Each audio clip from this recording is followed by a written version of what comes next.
Donc, bonjour à tous et bienvenue à un autre épisode de Ton pire meilleur ami. Donc, aujourd'hui, comme invité, j'ai Oscar Dexter. Salut Oscar, ça va bien? Salut, ça va? Ben oui, content de te voir aujourd'hui, Oscar. Donc, Oscar qui est, entraîneur, il a été professionnel 15 ans dans la IFBB Pro, il est naturopathe, il est en train de faire son cours en ostéopathie. Écoute, il y a une boîte de diplômes à peu près grosse de même dans son bureau, pleine. Là. Fait qu'à un moment donné, je peux pas tout dire ce qu'il fait, mais il en fait plein. OK? De toute façon, aujourd'hui, justement, je t'ai invité un peu pour que tu nous parles de toi, puis que tu parles à nos auditeurs un petit peu de t'es qui, de ton parcours, puis parce que je sais que tu as un parcours qui est quand même assez impressionnant. Fait que, on aimerait m'entendre là-dessus. Fait que, Oscar, je te laisse la parole. Salut Alex, merci de me recevoir aujourd'hui. Alors, je viens de la Polynésie française. C'est un pays qui est français au fait, et État français. Donc on est géré par la France. Et que j'ai commencé l'entraînement vraiment en salle à 15 ans. Okay, ouais. Parce qu'en fait, je faisais de la pirogue, on appelle ça chez nous, du canoë. Ok. Fait que t'as commencé. Quand ton premier sport, c'était du canoë, hein? Ouais, c'était. ouais. Et puis c'est un peu le sport national du pays. Okay. Donc j'ai commencé par ça, donc très jeune. J'ai même fait les championnats du monde en Nouvelle-Zélande. Et puis... ouais, ok. Fait que déjà à 15 ans, t'avais déjà participé à un sport à haut niveau, là, très haut niveau. Là. Oui, donc okay. Déjà. Moi, de ce que je sais, c'est que quand t'étais jeune, t'étais déjà monsieur, là, tu sais, comme... ouais. C'est sûr, j'avais quand même un gabarit. Alors c'est sûr que dans la pirogue, on nous mettait plus au milieu parce qu'on était les moteurs, on va dire, du... Ok. Donc avec mon gabarit, les plus gros bonhommes, c'est ça. Donc les plus gros bonhommes étaient au milieu, donc on était puissants, on était forts, donc on servait de machine à la pirogue et puis c'est ça. Donc finalement on a fini donc premier, donc champion du monde. Ok, bon c'est commencé. Ouais, ok. Puis ensuite j'ai fait de l'athlétisme aussi parallèlement à ça. Okay. J'ai fait du lancer de poids. Ah ouais, ok. Donc j'ai été champion de France même. Ah ouais? Ouais, ok. Donc, j'ai lancé du poids? Lancé de poids, ouais. Nous en fait une fois en athlétisme au secondaire 1, puis c'était pas un franc succès. C'est technique ça là en plus. Hein? Oui, très technique. Travaille la puissance, l'habileté, la coordination des mouvements et tout. Ah, puis la pierre elle a pas de l'air grosse, mais... Non, c'est lourd. Donc si on n'a pas le geste, ben, c'est sûr qu'on rate notre coup. Là. Ah ouais? Ok, fait que champion de pas de canoë, de la pirogue. Puis champion de lancer du poids, ok. Ça, c'est avant de commencer. Oh oui, c'est bien avant de commencer le bodybuilding. Et puis là, ça finit pas là. Donc, puis là, j'ai un cousin, en fait, qui est triathlète. Ok. Ouais. Puis là, il me dit, hey, t'es trop lourd et tout, viens avec moi, on va faire un peu de vélo. Donc là, j'ai commencé à faire du cyclisme. Ah ouais? Ok, du cyclisme. Ouais, donc là, j'ai fini, c'est comme ça, au fait, que j'avais perdu du poids, énormément de poids. J'avais pas le choix parce qu'il fallait être très léger sur le vélo. Mais écoutez, les jambes, je gardais quand même des bonnes cuisses et tout. Et donc c'est ça, j'ai fait du cyclisme et tout. J'ai fait 2 ou 3 compétitions. Bon, bien sûr, j'ai fait vraiment ça pour le fun. Puis là, le cousin, il me dit, qui a été champion d'ailleurs plusieurs fois, même en France, même en Europe et tout.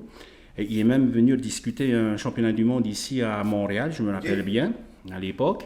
Il y a du talent dans la famille, là, on va se le dire. Ouais, il y a des bons sportifs. Mais moi, j'ai vu une photo de famille chez vous, puis t'es même pas le plus gros de la gang. Non. C'est que t'es tout petit, en vrai, comparé à tes frères.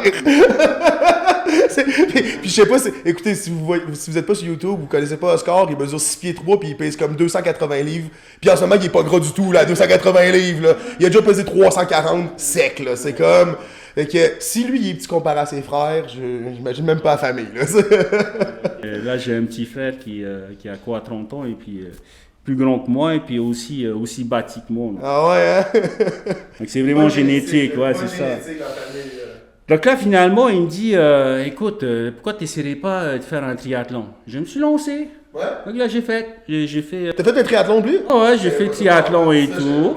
Donc, j'ai fait le petit, donc 500 mètres nage, 60 km à vélo, et puis... Ben c'est lui le standard olympique, je pense. Oui, c'est ça, exact. 5 km La course à pied, ouais. Ouais, exact. Donc là, ben, j'étais bon nageur parce que je faisais du surf aussi. Hein. J'ai été aussi surfeur. Ouais. Ben, les jeunes chez nous, c'est la pirogue, le surf. Ouais, ben, faut préciser que la Polynésie française, c'est une petite île, hein. Fait que c'est comme une petite île tropicale, fait que c'est des sports qui doivent venir quand même assez souvent. Exact. Par ailleurs, ça a l'air à être une hostie de belle place. Moi, je comprends pas qu'est-ce que tu fais ça encore. Continue. Donc c'est ça, je me lance et tout. Encore là, c'est pour le fun parce que ben, effectivement, j'avais pas le gabarit pour ça. Mais peu importe, là, je m'amusais, j'aimais ça. Puis je l'ai trouvé vraiment dur cette discipline-là. Puis après ça, ben, j'ai essayé la catégorie d'au-dessus qui est 1500 natation, 120 km à vélo, puis un demi-marathon. Puis je l'ai terminé. Ah ouais? Je l'ai terminé. Donc je sortais parmi les premiers en natation, parce que j'étais bon en natation, à vélo parce que j'étais puissant des jambes, puis arrivé à la course à pied, ben là, c'est ça, je me faisais rattraper. Donc, on va s'en garder pour parce que je vais en parler à Manu, mais tu sais, on le voit déjà que jeune, t'avais comme... Ouais, cet esprit, ouais. T'as changé de plusieurs disciplines, ben, des fois, tu performais, là, fait que déjà, t'avais le mental... Oui, ben de toute façon, c'est ça, hein, pour réussir. Tu sais, t'as le physique, mais à m'amener, si le mental vient pas avec, c'est complémentaire au bout, là. Exactement, on n'a pas le mental, ça marche. Ah non, c'est ça. Ah non, carrément. Puis là, donc là, j'ai continué le vélo. Puis finalement, je me suis blessé au genou. J'ai une ménisque externe de déchirée. J'ai dit, ah, voilà. Donc là, je me fais opérer, arthroscopie et tout. Puis, hop, kiné, il me dit, va en salle et tout, commence à renforcer tes jambes et tout, tu vas voir, ça va aller. Puis là, ben, c'est parti comme ça. Ah ouais? À partir de là, ça a... C'est à partir de là, c'est commencé à vraiment aimer ça. Mais moi, je sais que t'as pas commencé par le bodybuilding non plus, là. Fort! Ouais, c'est ça. Puis là, je voyais les gars qui faisaient du powerlifting. Ils disaient, tiens, mon Dieu, ça a l'air intéressant. Ça, allez, on va faire du powerlifting. Donc là, j'ai repris du poids. Mais bon, c'était pas du bon poids. Hein. Ouais, c'est ça. Donc, c'est ça. Donc là, j'ai fait powerlifting et tout dans la fédération IPF. Ouais, et puis là, ben, j'ai été... C'est International Powerlifting c'est ça. Association. Federation, en passant. C'est la fédération internationale. Là, de powerlifting et tout. Donc là, champion chez moi, champion dans le Pacifique, champion de France. Puis là... Quasiment l'air plate. J'ai champion de Pacifique. Et puis là, j'ai failli faire les Commonwealth. Puis finalement, ça n'a pas donné, mais peu importe. Puis là, bien sûr, avec des records plus en développé couché, proche du squat. T'as fait combien pour le fun? Moi, je laissé tes charges, mais je veux que tu dises. J'ai fait 315 kilos en développé couché. Je sais pas 315 kilos, ça fait... À l'époque, IPF, hein, c'était surveillé, hein, je veux dire, descendez. Le break était long, hein? Ça, ouais, était long. Mais IPF sont encore très... 315 x 2.2 pour nos auditeurs. C'est 693 livres. Ouais, c'est ça. Okay. C'était quelque chose. 693 livres. Ouais. OK. Après ça, squat? En fait, homologué squat, c'est 388 kilos. Mais j'ai fait 388. J'ai fait 415 kilos en salle, disons. C'est 853 livres, 330 mais c'est homologué. Là. Homologué, ouais, c'est ça qu'on est sur une plateforme, là, ouais. Puis deadlift, le fun? Deadlift, j'étais pas bon par contre parce que je n'avais pas le mouvement. À l'époque, je faisais du soulevé de terre sumo. Ah, ok. Ouais, okay. Et puis. Ouais, c'était pas vraiment ton. C'était pas mon meilleur, mais bon, en tout cas, bref, je faisais 345, je pense, 345 kilos. Ouais, c'est poche. Je sais qu'aujourd'hui. 750 livres. Je sais qu'aujourd'hui, les performances sont encore mieux, hein, c'est sûr. Mais à l'époque, c'était. C'est quand même extraordinaire, là, on va se le dire, là. C'est des excellentes charges, là. Moi-même, j'ai fait du powerlifting, puis si un jour je peux avoir des charges qui ressemblent à ça, là, on va être content, là. Ah. Là, c'est ça, en fait, à cause de ça, finalement, et je pense même que c'est au soulevé de terre, je me suis blessé au dos. Et c'est comme ça que ça a commencé le bodybuilding. Ah ouais? Oui, j'ai commencé à descendre mes charges. Je me dis, non, là, il faut que j'arrête de faire le fou, là, sinon je vais mal finir. Casser, ouais. Je vais tout casser. Puis, Un peu de sagesse là-dedans, là, maintenant. c'est ça, donc là, T'es rendu à quel âge à peu près à cet âge-là quand t'as fait le switch vers le bodybuilding? vers 23 ans à peu près. Ok. Ok. 23 ans, c'est ça, 23 ans. Et t'avais quand même déjà gagné 4 titres quasiment. Ah oui, oui. 3 ans là, dans des disciplines différentes. Oui, là. oui, oui, Ok. oui. C'est solide, là. Ouais, powerlifting. Je pense que même Là, il dit, ah, j'aime ça faire ça, moi faire ça. ils avaient sorti la liste monde, là, et puis j'étais, je pense, 12e mondial, mais tu sais, c'était des micros à chaque fois, là, tu sais, c'est... Au niveau des charges, là, tu parles? Oui, tu sais, c'est commencé, hein, c'est ça. C'est commencé, tu vas te Oui, c'est vraiment... Tu fais 800 livres, le gars va faire 801. Un livre, c'est ça, Tu fais oui. les enchères, là. C'est... Exactement, je pense qu'on était à 8 kilos du premier, donc tu sais, c'est tac, tac, tac. Toujours très, très, très serré, là, en powerlifting, ouais. Point 75, point 6, point 100, en tout cas. Faut que t'aimes ça, gagner des millimètres à la fin, là. Ouais, ouais. Mais bon. Donc c'est ça, donc là après ça, ben, je me suis dit, bon, ben là je vais calmer le jeu un peu, donc m'entraîner autrement, faire un peu plus d'hypertrophie, puis hop, j'ai vu Dorian Yates sur scène à Olympia, j'ai dit, un jour je vais être sur cette scène-là. Ah ouais. C'est parti de là. Fait que là, tu t'es dit, là, ok. Là j'ai commencé ça, c'est sérieusement, ouais, sérieusement. Là. Donc première compétition, champion. Deuxième compétition, champion. Donc là, champion du pays, champion du Pacifique. Puis après ça, je m'en vais au championnat de France, mais là, je finis finaliste. Je retourne une deuxième fois, là, je finis troisième. Bon, c'était un peu, c'était dur un peu sur le moral. Je me suis dit, ah, qu'est-ce que je fais? Je continue. Allez, je continue encore. J'étais quand même sélectionné pour faire les championnats d'Europe. Je m'en vais au championnat d'Europe en Slovaquie, en ex-Yougoslavie, c'est ça, en Slovaquie.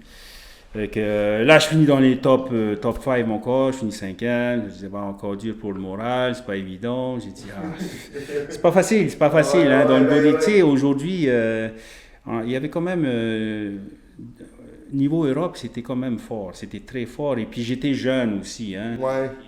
Ouais. Tu sais, il n'y avait pas toutes les techniques qu'on a aujourd'hui, hein, tu comprends? Ouais. C'était le bodybuilding que toi t'as connu, c'était le premier bodybuilding. Oui, c'est ça. Max Monster, là. C'était la première fois qu'on voyait des gars de 300 livres. Exactement. Puis être comme, wow, ok, là, c'est un autre. On a passé de Arnold à Ronnie, là, en pas trop longtemps en plus, là. Ça s'est fait dans 4-5 ans, là. Ça s'est fait très vite, là. Ouais. Donc là, à chaque fois, on se retrouvait en face des messieurs, là. Des mastodontes et tout. Là. Et puis je me rappelle bien, à l'époque, c'était...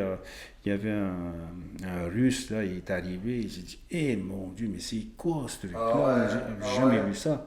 Ah ouais? Ouais, écoute... pour que tu dises ça, il devait être gros en calvaire, là. Oui. Même que l'invité de ce jour-là, c'était Jean-Pierre Fuchs, je me rappellerai toujours. Je ne sais pas s'il y en a qui connaissent ça, Jean-Pierre Fuchs, là, vous irez voir... Il a fait même Olympia plusieurs fois. Okay. Une bête, là. Tu sais. Ah ouais? Et mon gros, donc qu'il aille dire à ce monsieur-là qui a dit, wow, t'es bon, t'es gros, d'année. J'ai dit, c'est qu'il y avait vraiment. Il y avait vraiment quelque chose, là? Il y avait quelque chose, mais vous irez voir, là, Jean-Pierre Fuchs, là, vous serez étonné de. Okay. Ouais, c'est bon, je vais aller faire. Allez voir et puis vous comprendrez ce que je dis. Donc là, moi, je l'ai vu, ce gars-là, là, tu sais, en personne. C'est des dromadaires quasiment. Non, ils sont pas humains. Ils avaient des bosses. Je me disais même s'ils n'étaient pas malades quasiment. Il y avait des bosses partout. Mais bon, en tout cas. Là, quasiment la première fois de ta vie que tu arrives, puis tu fais comme, ok, t'as peu, il y a de la compétition. Là. Là, ça marche plus. Là. Ça t'a-tu drivé? Oui, ça m'a drivé, mais en même temps, je me suis dit, mais qu'est-ce que je dois faire pour arriver là? Ouais. J'ai dit, ok, donc là, je rentre chez moi, remise en question et tout. Est-ce que je continue, pas continuer? Puis hop, je fais la connaissance d'un entraîneur français, René même d'ailleurs. Il me dit, ah non, c'est sûr que tu vas être champion et tout, on va essayer ça. Tout. Ok, donc là, je me relance encore. Et donc c'est ça, il m'a suivi. Puis finalement... on s'était dit qu'on allait faire un Grand Prix, okay. Donc celui de Marseille. Ouais, ok. Puis c'est là que je finis champion en fait de la compétition, puis okay. J'obtiens. Et puis là ils offraient carte pro, okay. Puis c'est là que j'ai eu ma carte. Tu as eu ta carte professionnelle. Parce qu'il n'y a pas des bodybuilding carte professionnelle, c'est tu sais, je respecte le travail de tout le monde, tu sais, pour de vrai, mais c'est la carte la plus dure à avoir. Ouais, c'est ça. Tout le monde est d'accord pour s'entendre que dire. c'est pas pareil comme gagner une carte men's physique, c'est pas pareil comme gagner aujourd'hui classique qui existe, qui n'existait pas à ton époque. Bodybuilding, c'est une carte professionnelle, c'est dur à avoir. Là. Ça demande pas juste une génétique, ça demande pas juste un peu de travail, c'est quelque chose, là. C'est un lifestyle. Oh, ouais, c'est un gros achievement. Là. J'ai travaillé très fort pour en arriver là d'ailleurs. Hein. Et puis après ça, ben écoute, je rentre chez moi, puis là je me dis, ok, là je suis passé professionnel, mais là qu'est-ce qu'on fait là? Ouais. Et, il y a beaucoup d'achievements, là, ça commence à faire beaucoup de choses. Là, en fait, c'est pas fini. Là, là, on donne simplement le loisir, le plaisir d'y aller et tout. Là, mais, le bodybuilding, c'est ça, par exemple, qui est très... C'est que tu sais, oui, tu l'as eu. C'est pas comme, mettons, le hockey professionnel où t'es dans une équipe, t'es payé par l'équipe. Là, t'es ta propre équipe, toi, là. T'es ton propre joueur, là. Fait que là, rendu là, tu t'arrives chez vous. Ouais, et puis là, ben, j'ai dit, voilà... j'ai fait la connaissance de Benoît Brodeur. Oui. Président qui est un grand ami aujourd'hui, là, qui faisait des formations en fait dans notre pays et tout. Là. Et puis là, ben, lui, il m'a détecté, il m'a aperçu, il m'a dit waouh, hey, toi, tu as un potentiel, est-ce que ça te dirait tout? J'ai dit ah, ouais, pourquoi pas et tout. Ben oui, tu viens au Québec, il y a tout ce qu'il faut, tu sais, les salles sont. Parce que t'es encore. Polynésie, c'est ça. Au Québec, il y a beaucoup de structures, parce que chez nous, c'est compliqué. Hein. Les suppléments, c'est compliqué. La créatine, à l'époque, écoutez, ça pouvait même pas rentrer dans le pays. C'était... Fait que t'avais une shape de pro sans même avoir accès à ce que les pros pouvaient prendre. Exactement. Okay. C'est, à la base, déjà, les Tahitiens sont quand même assez corpulents déjà, donc ils ont un peu cet avantage-là. Ils sont fait costauds. Oui, ils sont quand même déjà un peu corpulents, costauds, là, et tout. Et puis... comme on le disait dans la famille, la famille, c'est des bons bonhommes, là, c'est ça. Mais après ça, ça prend du travail, bien entendu. Ah oui, ben oui. C'est ça. Donc, finalement, j'ai dit, ah ouais, mais pourquoi pas. Donc là, j'ai dû lâcher mon travail. À l'époque, j'étais chef dans un poste de police. Ah ouais? Ouais. T'es chef de poste de police? Ah ouais? C'est bon, ça? J'ai même... Ah ouais. Mais regarde, excuse, petite parenthèse, pendant tout le temps que tu faisais tes sports, dans le fond, tu travaillais comme police aussi, là. Avant j'étais dans l'assurance maladie. J'ai travaillé dans la sécurité sociale. T'avais un travail à côté, là, tu sais, t'avais un travail. J'ai de bureau, moi. Oui, je travaillais, Oui, j'avais un travail à côté. Ça, je veux dire, tu vivais pas du sport. Non. T'arrivais le soir, t'allais travailler, tu sais, de ta job, pis fait tu sais, c'est ça, c'est le bout aussi qu'il faut spécifier. Ah, ok. Tu vivais pas de ça, là. T'es pas comme un athlète olympique qui est payé pour... Non, j'avais mon travail, j'avais mes occupations et tout, bien sûr. Le soir, j'allais au gym. C'est ça. Non, oui. Tu sais, quand t'entends que... Tu dois rire un peu quand t'entends quelqu'un dire « Ouais, j'ai pas le temps de m'entraîner. » Non. Pas le temps de m'entraîner. Ouais. De toute façon, les athlètes que j'ai... C'est facile, tu travailles d'un gym, Oscar. T'as le temps de t'entraîner, toi? Bon, excuse-moi. Fait que là, t'as rencontré Benoît, il te propose de venir au Québec. Il me propose de venir au Québec. J'ai dit, bon, qu'est-ce que je fais? Je lâche tout et tout. J'ai tout lâché. T'as tout lâché? Tout lâché. All in? All in. Je me dis, allez, je vis mon aventure. Je me dis, si je veux me rendre à Olympia, ben, c'est la seule façon, il faut que je parte, il faut que je sorte de mon pays. Ouais.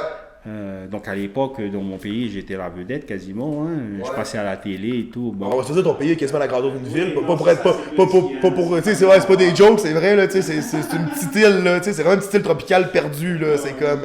c'est ça, donc là, je pars et tout. Puis là, je commence les compétitions. Donc Benoît m'aide un peu dans le processus. Je commence la compétition. Première compétition à Montréal Pro Cup et tout. Bon. OK. Je finis dans les 15 premiers. En tout cas, bref, encore là, une fois, j'étais pas assez gros. J'ai dit, bah, OK. Là, on va mettre les bouchées d'eau. Ouais, c'est ça, c'est la vis encore. Puis là, j'ai pris 2 ans vraiment pour me préparer pour la prochaine, la fois d'après, en fait. Donc, je pars en Australie, je pars en Nouvelle-Zélande, je pars aux États-Unis. Tu m'as aligné compétition pour de vrai, là. À chaque fois, je fais des compétitions. Donc, toute l'année, je faisais ma diète et tout. J'étais tout le temps à la diète, là, tu sais, c'était... T'as fait combien de compétitions? Chaque année, 4... 4 compétitions par année? Ouais, c'est ça. Énorme, là, Je sérieux. sais pas si c'est bon, si c'est pas bon, mais je l'ai fait. Ouais, mais à un moment donné, t'es dans une quête aussi de gagner quelque chose. Tu sais, là, t'étais sur un autre... sur une autre lancée, là. En fait, moi, mon objectif, c'était absolument de monter sur cette scène-là et tout, là. Ouais. Ouais. T'avais encore Dorian Yates sur Olympia, là, puis... Et puis, j'étais à 2 pas de le faire et tout. C'était en 2011, je pense, ou 2010. Et puis, c'était à Toronto, d'ailleurs. Et finalement, bon, regarde, ça n'a pas donné. Et là, j'ai lâché prise, finalement. Rendu là, tu t'es dit, gars, j'en ai assez fait. Ouais, je pense que j'en ai assez fait. Puis, il fallait que je pense à moi. Mais écoute, t'avais pas fini là, je veux dire, t'as lâché prise là-dessus pour dire, ok, je vais aller faire quelque chose d'autre, mais, tu sais, je veux dire, là, ta carrière d'entraîneur va sûrement...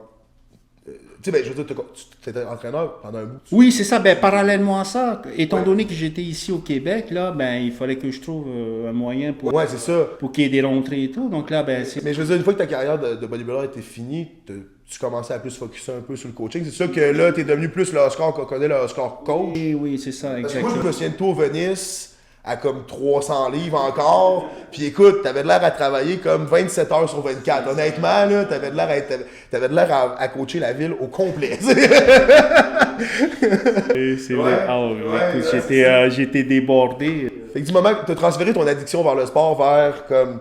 T'es allé all-in après ça dans le coaching. Dans le coaching, ouais. Donc, ouais, je poussais mes athlètes à fond. Ben, moi-même, j'étais un de tes athlètes, puis je le suis encore aujourd'hui. Du moment qu'on va faire une compétition, je vais t'en reprendre encore pour une préparation. Puis, pour vrai, là, je fais une petite parenthèse, j'ai appris à travailler fort avec Oscar. Là. Pour de vrai, j'ai appris c'est quoi travailler fort. Ouais, c'est ça. J'ai des downs pendant ma prep, mais c'est une des plus belles leçons de vie que j'ai eues, là, tu comprends, là.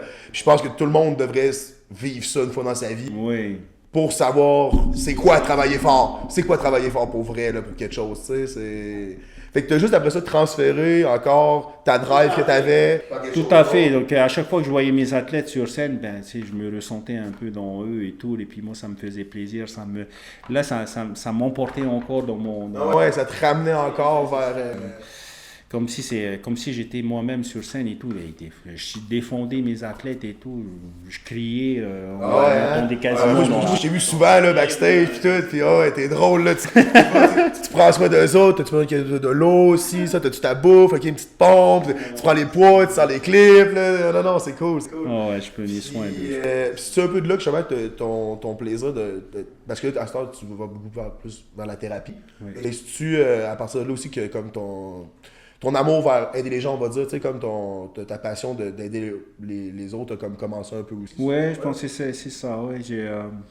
Puis là, ben, on va se le dire, hein, on commence un peu à prendre de l'âge, et puis là, ben, je me dis, là, il va falloir que je trouve quelque chose qui soit plus tendre, on va dire, hein, Ouais. et toujours en rapport avec la santé, le physique et tout, et puis ben, c'est ça, donc là, je me suis orienté vers la thérapie manuelle dans l'ostéopathie. Je trouvais que ça rejoignait bien. Ça rejoignait bien ce que tu voulais comme pour les prochaines années. Là. Exactement. Puis mon approche à l'entraînement a complètement changé. J'essaye de préserver le plus possible l'intégrité physique de la personne. Ouais. C'est toutes ces choses-là, biomécanique et tout ça.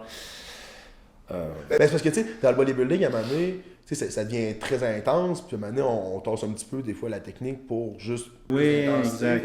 De ramener un peu plus, comme, de contrebalancer. Oui, exactement. Mais je pense que c'est une façon aussi de perdurer dans le temps, parce que là, on se rend compte que nos anciens bodybuilders qui ont porté énormément très lourd et tout se retrouvent pas très en bonne posture, on va dire. Très lourd, puis des fois pas très bien. Non, c'est ça. Plus, tu sais, tu regardes la façon qu'il s'entraînait par rapport aux charges qu'il levait, puis là, tu es comme, ok, ouais, ça l'a peut-être mené à ces problèmes-là. Exact. Non, c'est sûr. C'est sûr et certain que ça a dû nuire à la personne, mais peu importe. Je pense qu'on est là justement pour essayer de rétablir tout ça. Ah oui, c'est ça. Et pour la prochaine génération, ben, tu sais, avoir une autre pensée, une autre façon, une autre philosophie de s'entraîner. pour justement perdurer le plus possible ouais, dans le temps. ça. Hein, c'est important aussi. Ouais. Ben, c'est un marathon, c'est pas un sprint. Non, exactement. C'est, Puis toi-même qui as déjà fait des sports de longue durée en plus, c'est tu peux le dire que tu commences pas à sprinter sans le premier mètre. Non. Mon talent gâteur, ça sera pas long, puis tu finiras Exactement. probablement pas la course. Hein? Bon, ben écoute, Oscar, c'était super le fun de t'avoir Ouais. aujourd'hui. Je vais te réinviter, évidemment, c'est sûr. En plus, c'est pas comme si tu étais loin de travailler. Fait que... Donc, ben, merci de nous avoir écoutés aujourd'hui. Merci à Oscar d'être venu. Merci à vous. Merci pour votre écoute. Donc, comme d'habitude, vous pouvez aller sur la page d'Oscar aussi sur Instagram. Oscar, tu n'as pas une page YouTube? OscarDexter.com Ok. pour mon site de thérapie. Sur le site de thérapie. Sinon, sur Facebook. Là. Sur Facebook, Instagram, il est facile à trouver, vous allez voir. De toute façon, quand vous arrivez sur son profil, vous le remarquez, c'est Oscar. Donc, merci, puis oubliez pas de liker, partager, parlez-en à vos amis, votre grand-mère, votre chien, peu importe. C'est pas important. Bonne journée. C'est-